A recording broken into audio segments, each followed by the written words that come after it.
I'm Benjamin Morgan. I teach in media aesthetics and in the English department. I'm Catherine Buse. I teach in media aesthetics and cinema and media studies. I'm Chris Taylor. I teach in media aesthetics. So Benjamin, what is media aesthetics about? That's a good question. Media aesthetics is an unusual title for a course sequence because it's very conceptual. So we would think about what is a medium and what is aesthetic experience. A medium is any kind of container for a message. So an image can be a medium, text can be a medium, sound can be a medium. If we're looking at this poster in front of us, I don't know if the camera can see it. This is a silk screen, a print, is a medium for representing images of flowers. So at the very basic level, media aesthetics is about the how of messages and how they're conveyed. In practice in media aesthetics, we learn how to look and read and listen very carefully in ways that go beyond a sort of first level impression of what we're listening to or what we're looking at, to thinking really about how is it put together, how is it constructed. So if I were looking at this screen print, I would think, how is this made? Is this a photograph? Is it a painting? Is it a drawing? What difference would it make if it were a photograph versus a painting or a drawing? And that gets us into a whole bunch of really interesting questions about how the differences in media convey different experiences and different kinds of meanings to audiences. So, and also, I would just add to that, it seems like a really important feature of media aesthetics in terms of like what we do in the classroom is giving ourselves the permission to like slow down in front of the objects that we're looking at, right? And so instead of, kind of participating in, a media environment that we all live in where everything is fast and everything is superficially engaged with, it's like so much of what we do in class is training our sensibilities to sit in front of this silk screen for 10 minutes and look at it, or to sit with a sentence and really try to be patient with the kind of difficulty and the experience of unpacking that meaning from the various media in which it's being communicated. Another thing that we are really interested in media aesthetics is thinking about the long history of how people have talked about changes in the history of media. So Benjamin was saying that this might be a drawing, or it might be a painting, or it might be a sketch. And in a weird way, I think this image is kind of more than one of these things and also none of these things. And there's a whole history of people talking about like, what does it mean to mechanically reproduce something? So to take a photograph versus to paint something versus to draw it. How does it create a different ethical situation? How does it create different visual experiences? How does it create different kinds of meaning?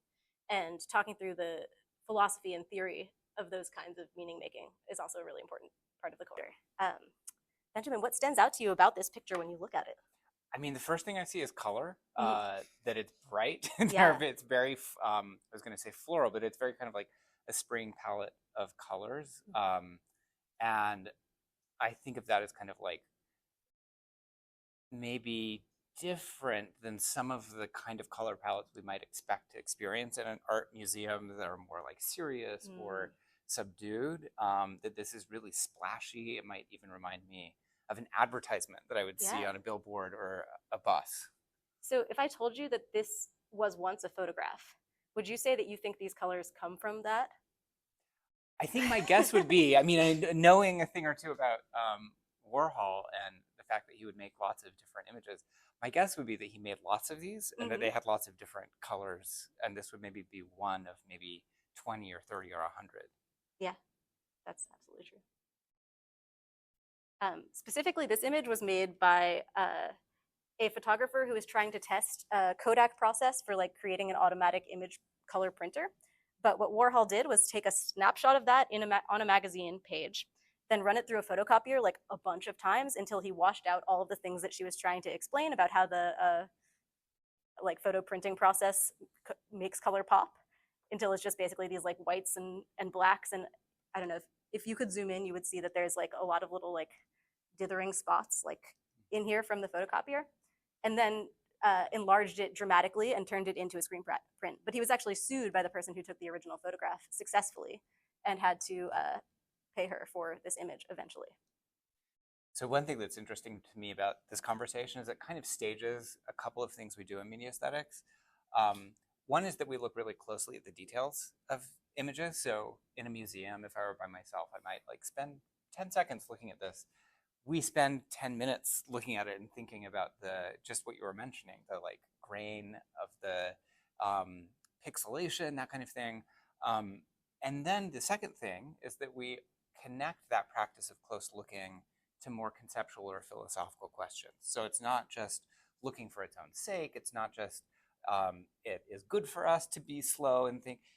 Being slow and thinking and looking at the image closely helps us ask more sophisticated questions about what is an image. Helps us understand how Warhol was making an argument or toying with ideas. What were those ideas that he was toying with in making this image? So that all kind of opens up, that practice of close looking opens up into some really challenging and interesting philosophical questions that are not just of the 20th century or 21st century, but go back to antiquity. Okay, so in a lot of core sequences, they're built around classic major canonical texts, and mostly what you do is read major works of literature, history, philosophy. We do a lot of reading in media aesthetics, but we also study a lot of different kinds of media objects that aren't texts. So what are some of the kinds of things that we study within media aesthetics? We do paintings. We do a lot of photography. We do film. We do plays. We do graphic novels. We do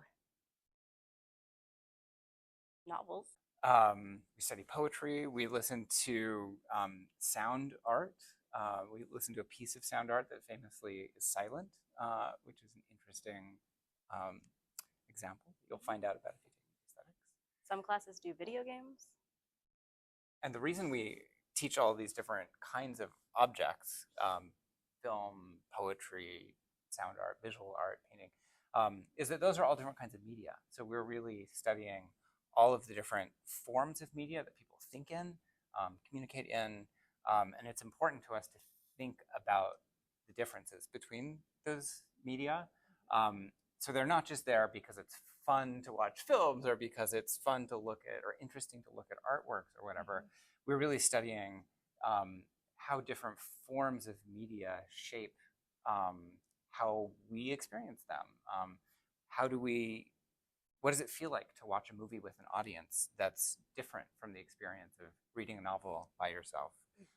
So those are the kinds of questions that we think about. Or even just in terms of, like, say, the play. We read Shakespeare's The Tempest, and we read it typically, but we also supplement our readings with watching performances of it. So, reading a play is like a really just kind of immediate example where you immediately recognize the media specificity, and then you're almost lacking it as you're sitting there reading it. And I think that a lot of our kind of moments throughout the course kind of solicit those kinds of. I think a lot of students come into media aesthetics and are surprised by how much hard work it is to be in media aesthetics, but also by the kind of hard work that it is. A lot of students come in not having had a class where they're fundamentally responsible for making the seminar experience work and for having a respectful, interesting, deeply thought through discussion with their peers. But it's also a skill that it's really fun to watch come online. Definitely it can be learned, and that's what media aesthetics is about, is helping you train yourself to be someone who can look at an object and learn to express yourself about it and learn to say what it means to you at initial glance, and then to deepen that and complexify that and understand how that relates to things you've read, things that people around you are also saying, and to put your ideas in context with a whole history of ideas about media. I think one thing that I hear from students is that they came into media aesthetics not thinking that they were an art person or a literature person.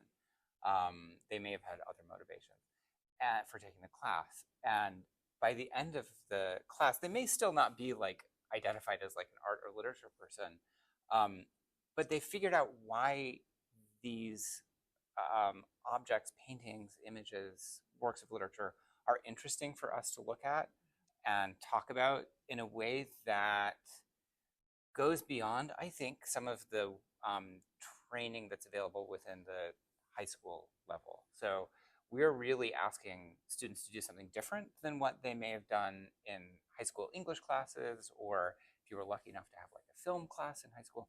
We're asking students to put the works that we study in conversation with pretty challenging high-level philosophical concepts, and to think in a pretty